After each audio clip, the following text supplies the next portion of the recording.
nonton lebih lanjut, silakan tekan dulu tombol like, subscribe dan aktifkan tanda loncengnya. Dan tetaplah di SBS Channel.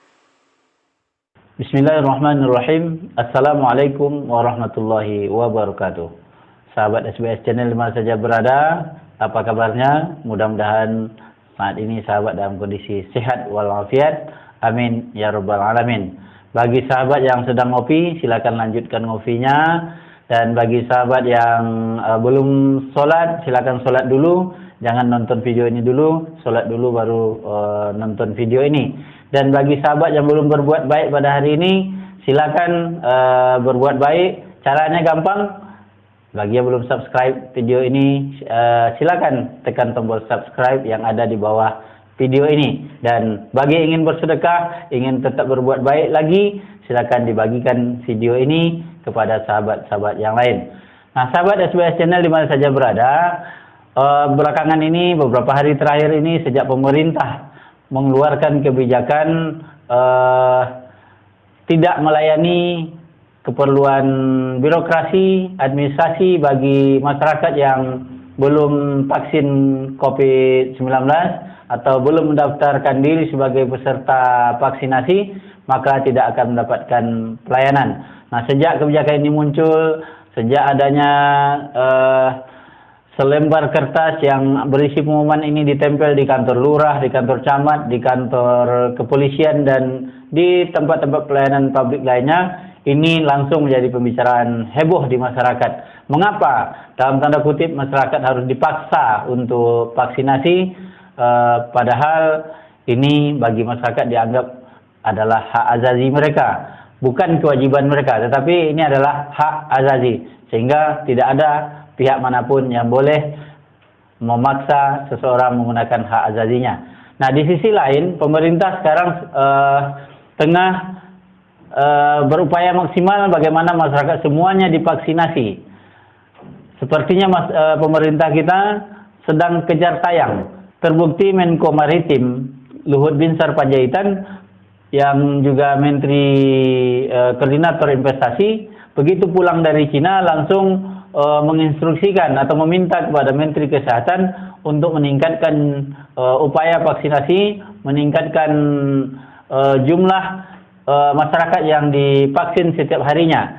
Jika sama ini baru 600.000 atau 750.000 per hari, Luhut minta agar ke depan minimal 1 juta masyarakat bisa divaksin setiap hari. Nah, ini luar biasa, sehingga untuk mencapai langkah-langkah atau upaya yang diinginkan oleh Menko Kemaritiman dan Investasi ini, nah, berbagai langkah dilakukan oleh pemerintah. Apalagi disebutkan payung hukum untuk dalam tanda kutip memaksa masyarakat untuk vaksin ini adalah keputusan Presiden nomor 14 tahun 2021. Nah, ini perlu menjadi perbincangan bagi kita, bagi sahabat-sahabat yang ingin berkontribusi dalam hal ini. Silakan tuliskan komentarnya di kolom komentar yang ada di channel ini. Nah, bagaimana reaksi masyarakat sahabat semua begitu adanya kebijakan tidak melayani kebutuhan administrasi ini? Bagaimana reaksi masyarakat ketika adanya kebijakan tidak melayani urusan birokrasi bagi masyarakat yang belum suntik vaksin atau yang belum mendaftar suntik vaksinasi ini? Ternyata beragam. Masyarakat yang tetap tidak mau disuntik menganggap ini adalah pemaksaan. Dan bagi masyarakat yang setuju dengan upaya-upaya vaksinasi ini, menganggap ini adalah langkah yang dilakukan pemerintah untuk percepatan vaksinasi di Indonesia. Nah, di tengah masyarakat terjadi perbincangan pro kontra. Mungkin sahabat-sahabat SBS Channel pun sebagian ada yang pro, sebagian juga ada yang kontra. Tapi coba kita lihat di level elit pun terjadi pro kontra dalam hal kebijakan ini. Misalnya kalau kita melihat kebijakan yang dilakukan oleh pemerintah, dalam tanda kutip lagi saya katakan memaksa masyarakat dengan cara menghempang urusan administrasi ini tadi, ini mengingatkan kembali kita pada pernyataan yang pernah disampaikan pertama oleh WHO. WHO menganggap atau menyampaikan bahwa vaksinasi ini tidak boleh dipaksa. Ini sukarela. Jangan diwajibkan masyarakat untuk vaksin. Kemudian pernyataan yang senada juga disampaikan oleh Ketua Ombudsman RI Muhammad Najih yang mengatakan bahwa meski vaksinasi ini penting, namun jangan dipaksa masyarakat. Biarkan masyarakat vaksin itu secara sukarela. Karena menurutnya kalau dipaksakan maka efeknya akan sangat buruk. Misalnya ketika ASN atau yang lainnya dipaksa untuk vaksin, maka mereka yang merasa kondisi fisiknya kurang stabil pun harus divaksin atau terpaksa harus divaksin. Akibatnya terjadilah reaksi-reaksi seperti yang sekarang sering muncul di pemberitaan. Misalnya ada berita menyebutkan setelah divaksin meninggal dunia, kemudian setelah divaksin ada yang lumpuh, dan berbagai informasi miring lainnya. Dan itu berefek kepada masyarakat lainnya yang enggan untuk divaksinasi. Nah, terbaru sahabat semua, DPRD Kota Pekanbaru pun merespon kebijakan yang disampaikan atau yang dibuat oleh pemerintah Kota Pekanbaru, khususnya di level kecamatan dan di kelurahan. Dua anggota DPRD Kota Pekanbaru, diantaranya Haji Fatullah dan Ketua DPRD Hamdani, tegas menyatakan bahwa kebijakan yang dilakukan dengan cara memaksa masyarakat suntik vaksin dulu baru bisa dilayani itu adalah melanggar hak asasi manusia. Nah, jika landasan pemerintah, kecamatan, kelurahan, dan lainnya adalah keputusan presiden, maka menurut mereka keputusan presidennya harus ditinjau ulang karena ini melanggar hak asasi. Sekali lagi, melanggar hak asasi manusia.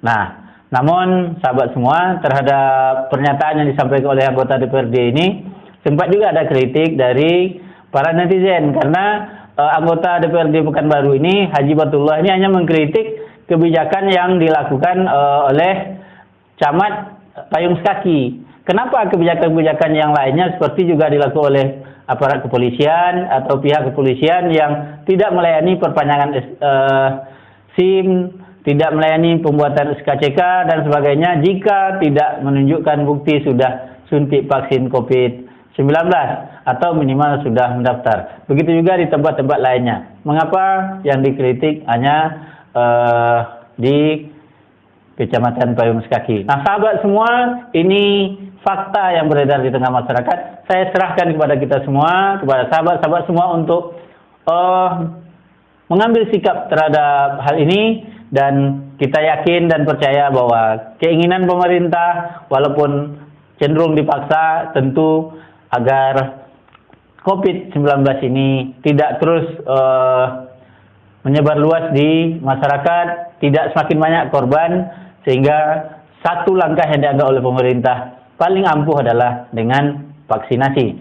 Namun kita juga perlu menghargai sikap masyarakat yang menolak untuk divaksinasi, karena mereka tentu juga punya keyakinan bahwa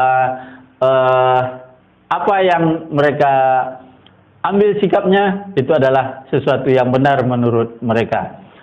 Yang penting sekarang sahabat semua, mari kita berdoa kepada Allah Subhanahu wa taala, semoga wabah yang kita yakini datang dari Allah Subhanahu wa taala juga segera Allah angkat dari muka bumi ini dan kita terbebas dari ketakutan terhadap COVID-19. Sahabat semua, tetap di SBS channel, tonton video-video berikutnya, dan jangan lupa subscribe channel ini dan bagikan kepada sahabat-sahabat yang lain. Terima kasih. Silakan yang sedang ngopi, silakan lanjutkan ngopinya. Lagi-lagi saya ingatkan, yang belum sholat, sholat dulu. Dan yang belum berbuat baik pada hari ini, yuk silakan subscribe channel ini. Assalamualaikum warahmatullahi wabarakatuh. Terima kasih ya sudah menyaksikan video saya sampai selesai. Jangan lupa simak terus video-video yang ada di channel ini. Semoga channel ini bisa bermanfaat bagi kita semua. Sebelum meninggalkan channel ini, jangan lupa tekan tombol subscribe warna merah yang ada di bawah video ini. Terima kasih.